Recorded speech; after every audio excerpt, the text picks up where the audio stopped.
उत्तर प्रदेश में चुनाव जैसे जैसे करीब आ रहा है, कैंडिडेट्स के फाइनल नामों पर मुहर अब तेजी से लग रही है। लेकिन चुनाव इतनी टक्कर का है कि इस बार के विधानसभा चुनाव में बड़े बड़े नेता भी कोई रिस्क नहीं लेना चाहते हैं और सुरक्षित खेलते हुए अपनी पारंपरिक सीटों से बाजी मारने के लिए चुनावी रण में उतर रहे हैं। शनिवार को समाजवादी पार्टी ने अखिलेश यादव के विधानसभा चुनाव लड़ने का आधिकारिक ऐलान कर दिया। सपा महासचिव राम गोपाल यादव ने अखिलेश के मैनपुरी जिले की करहल सीट से लड़ने की घोषणा की। मैं एक पार्टी की तरफ से एक आधिकारिक घोषणा करना चाहता हूं कि हमारे राष्ट्रीय अध्यक्ष श्री अखिलेश यादव आगामी विधानसभा चुनाव में मैनपुरी जिले की करहल विधानसभा सीट से चुनाव लड़ेंगे और रिकॉर्ड तोड़ मतों से जीतकर विधानसभा में पहुंचेंगे। मैं उनके विजय की और उनके पूरे अभियान की सफलता की कामना करता हूं। उत्तर प्रदेश चुनाव से पहले सभी पार्टियां अपना पूरा जोर लगाती नजर आ रही हैं। समाजवादी पार्टी भी जनता को लुभाने के लिए बड़े बड़े वादे कर चुकी है और एक बार फिर आज अखिलेश यादव ने उन वादों को दोहराया। उन्होंने कहा, समाजवादी पार्टी युवाओं को रोजगार देने के लिए काम करेगी और साथ ही 22 लाख युवाओं को रोजगार देने का वादा भी किया और कहा कि ये रोजगार IT सेक्टर में मिलेगा। आज जब 22 तारीख है और समाजवादी पार्टी का जो नारा रहा 22 में 22 स्किल, नौकरी रोजगार संकल्प श्रृंखला में प्रथम संकल्प IT सेक्टर में, ये अभी सरकारी नौकरियों में कितने रिक्त पद हैं, पुलिस में कितनी भर्ती हो सकती है, वन विभाग में कितनी हो सकती है, या और जगह सरकारी नौकरियों की बात नहीं कर रहा हूं मैं अभी, गैर सरकारी और कितनी नौकरियां आएंगी उसकी बात नहीं कर रहा मैं, और सेक्टर्स की बात नहीं कर रहा। केवल आज IT सेक्टर में आने वाले समय में समाजवादी सरकार बनेगी तो उत्तर प्रदेश के नौजवानों को 22 में जब सरकार बनेगी तो 22 लाख नौजवानों को उससे ज्यादा सीधा सीधा रोजगार से जोड़ने का काम और उस तरह के फैसले, उस तरह की पॉलिसी बनाने का काम समाजवादी सरकार में होगा। इसलिए नौकरी और रोजगार संकल्प श्रृंखला में पहला ये है IT सेक्टर में कि समाजवादी सरकार बनेगी तो 22 लाख बच्चों को इससे सीधा सीधा कैसे उन्हें नौकरी मिले, रोजगार मिले, उसके लिए सरकार काम करेगी। उत्तर प्रदेश में जहां सत्ताधारी पार्टी बीजेपी अब की बार 300 पार का नारा लगा रही है, तो वहीं अब समाजवादी पार्टी ने घोषणा कर दी है कि अखिलेश यादव रिकॉर्ड वोटों से जीतेंगे। बता दें कि करहल विधानसभा सीट पर समाजवादियों का 7 बार कब्जा रहा है। 1985 से अब तक हुए 10 विधानसभा चुनावों में यादव उम्मीदवार ही जीत रहा है। 2017 में बीजेपी की लहर के बावजूद सपा के उम्मीदवार ने यहां से 40,000 वोटों से जीत हासिल की थी।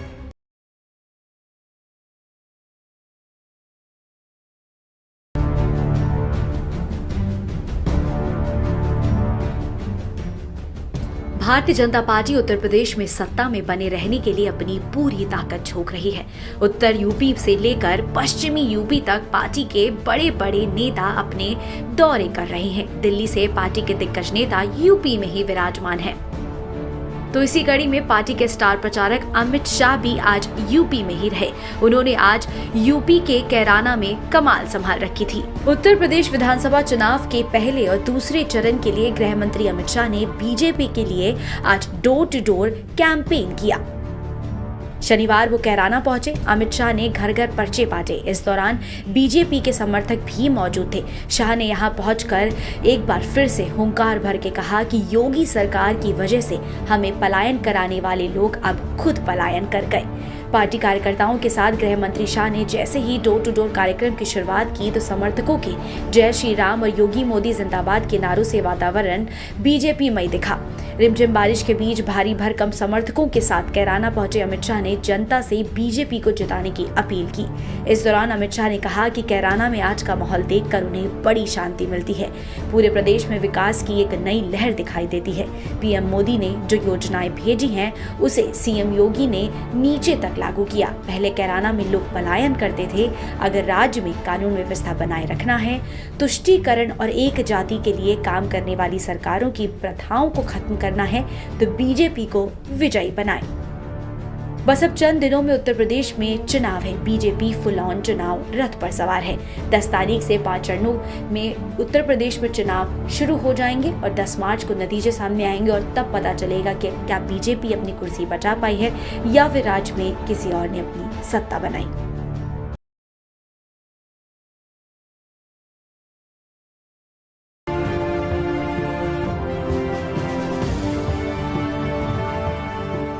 भारत पर अभी कोरोना संकट मंडरा रहा है। देश में रोजाना लाखों नए कोरोना मामलों की पुष्टि हो रही है। देश में पिछले 3 दिनों से कोरोना वायरस के दैनिक मामले 3 लाख से ज्यादा आ रहे हैं। स्वास्थ्य मंत्रालय के शनिवार सुबह जारी किए गए आंकड़ों के हिसाब से देश में पिछले 24 घंटे के दौरान कोरोना के 3,37,704 नए मामले सामने आए हैं। हालांकि कल के मुकाबले कोरोना के मामलों में कमी दर्ज की गई है। ये कल की तुलना में 10,000 कम मामले दर्ज हुए हैं। साथ ही देश में ओमिक्रॉन के मामलों में लगातार बढ़ोतरी दर्ज की जा रही है। देश में ओमिक्रॉन के कुल मामले 10,000 को पार कर गए हैं। देश में पिछले 24 घंटे में कोरोना से 488 लोगों ने जान गंवाई है। अब तक देश में कोरोना से 4,88,884 लोगों की मौत हो चुकी है। इसी के साथ अब देश में 21 लाख से ज्यादा एक्टिव केसेस हैं।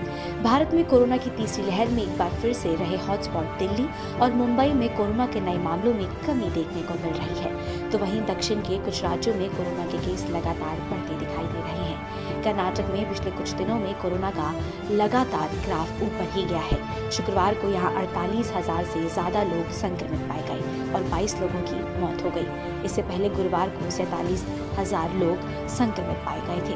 देश में 5 सबसे संक्रमित राज्यों की बात करें तो महाराष्ट्र टॉप पर है। महाराष्ट्र के बाद कर्नाटक के बाद केरल, तमिलनाडु और उसके बाद गुजरात में बीते दिन 21,000 मामले सामने आए।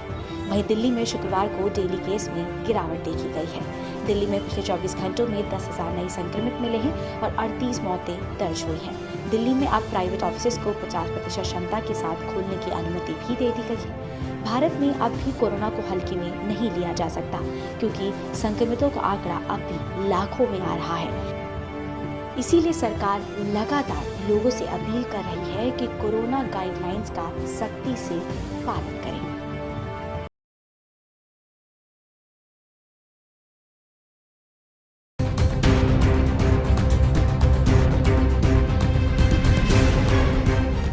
महाराष्ट्र के मुंबई में शनिवार की सुबह एक बड़ा हादसा हुआ। मुंबई के तारदेव में भाटिया अस्पताल के पास कमला बिल्डिंग की 20 मंजिला इमारत में आग लग गई। इस घटना के बाद ही इलाके में अफरा तफरी मच गई। आसपास का इलाका धुआं हो गया। बताया जा रहा है कि आग 18वें मंजिल पर लगी। इस हादसे में शनिवार दोपहर तक 6 लोगों के मौत की पुष्टि हुई और तमाम घायलों को अस्पताल में भर्ती करवाया गया। आग बुझाने के लिए मौके पर दमकल की कई गाड़ियां पहुंची। मुंबई के मेयर किशोरी पेडनेकर भी फौरन घटनास्थल पर पहुंची और वहां का जायजा लिया। बताया जा रहा है कि सुबह 7:30 बजे के आसपास इस बिल्डिंग की 18वीं मंजिल में आग लगी। घटना के बारे में पता लगते ही दमकल की गाड़ियां वहां पहुंच गईं और मौके पर राहत का काम तेजी से शुरू किया गया। आग की वजह फिलहाल अभी नहीं पता लग पाई है। आग पर फिलहाल काबू पा लिया गया है, लेकिन धुआं अब भी काफी ज्यादा है। रेस्क्यू ऑपरेशंस लगातार जारी हैं।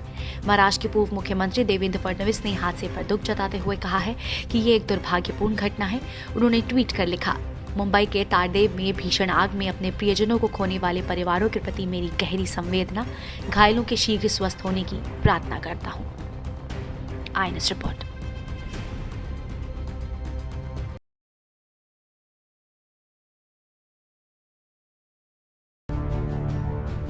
किसी भी शहर के सुधार और डेवलपमेंट के लिए जितनी ही सरकार की पॉलिसीज आवश्यक होती हैं, उसी के साथ साथ उतना ही आवश्यक होता है शहर और गांव में प्रशासन का एग्जीक्यूशन और जनता की समस्याओं के साथ उनका अवगत होना। इसी सबको ध्यान में रखते हुए प्रधानमंत्री नरेंद्र मोदी ने आज देश के विभिन्न जिलों के जिलाधिकारियों से वीडियो कॉन्फ्रेंसिंग के माध्यम से बातचीत की। इस प्रोग्राम के दौरान देश के कई मुख्यमंत्री भी मौजूद रहे। बैठक के बाद पीएम मोदी ने सभी डीएम को संबोधित भी किया। इस दौरान पीएम मोदी ने जिले में होने वाली समस्याओं से अवगत करवाया। पीएम मोदी ने कहा कि पिछले 4 सालों में देश के लगभग हर आकांक्षी जिले में जन धन खातों में 4 से 5 गुना की वृद्धि हुई है। लगभग हर परिवार को शौचालय मिला है, हर गाँव तक बिजली पहुँची है। आज एस्पिरेशनल डिस्ट्रिक्ट्स देश के आगे बढ़ने के अवरोध को समाप्त कर रहे हैं। आप सबके प्रयासों से एस्पिरेशनल डिस्ट्रिक्ट्स आज गतिरोधक के बजाय गतिवर्धक बन रहे हैं। जो जिले पहले कभी तेज प्रगति करने वाले माने जाते थे, आज कई पैरामीटर्स में ये एस्पिरेशनल डिस्ट्रिक्ट्स उन जिलों में भी अच्छा काम करके दिखा रहे हैं। पिछले 4 सालों में देश के लगभग हर आकांक्षी जिले में जन खातों में 4 से 5 गुना की वृद्धि हुई है। लगभग हर परिवार को शौचालय मिला है, हर गांव तक बिजली पहुंची है, और बिजली सिर्फ गरीब के घर में नहीं पहुंची है, बल्कि लोगों के जीवन में ऊर्जा का संचार हुआ है। देश की व्यवस्था पर इन क्षेत्रों के लोगों का भरोसा बढ़ा है। साथियों, हमें अपने इन प्रयासों से बहुत कुछ सीखना है। इसी के साथ एक बार फिर पीएम ने बिना पिछली सरकारों का नाम लिए कहा कि एक तरफ बजट बढ़ता है, योजनाएं बनती रहीं, लेकिन फिर भी आजादी के 75 साल बाद भी देश में कई जिले पीछे ही रह गए। हमने देखा है कि एक तरफ बजट बढ़ता रहा, योजनाएं बनती रहीं, आंकड़ों में आर्थिक विकास भी होता दिखा, लेकिन फिर भी आजादी के 75 साल इतनी बड़ी लंबी यात्रा के बाद भी देश में कई जिले पीछे ही रह गए। समय के साथ इन जिलों पर पिछड़े जिले का टैग लगा दिया गया। एक तरफ देश के सैकड़ों जिले प्रगति करते रहे, दूसरी तरफ ये पिछड़े जिले और पीछे होते चले गए।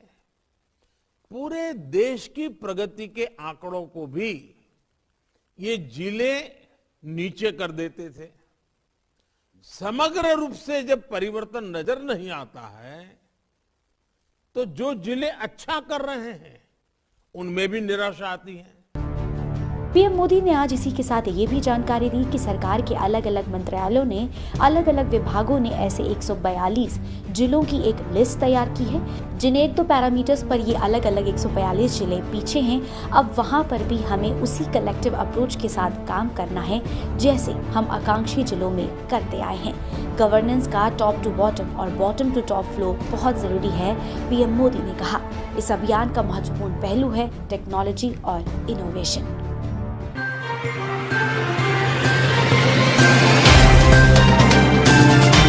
Subscribe now and press the bell icon. Never miss an update.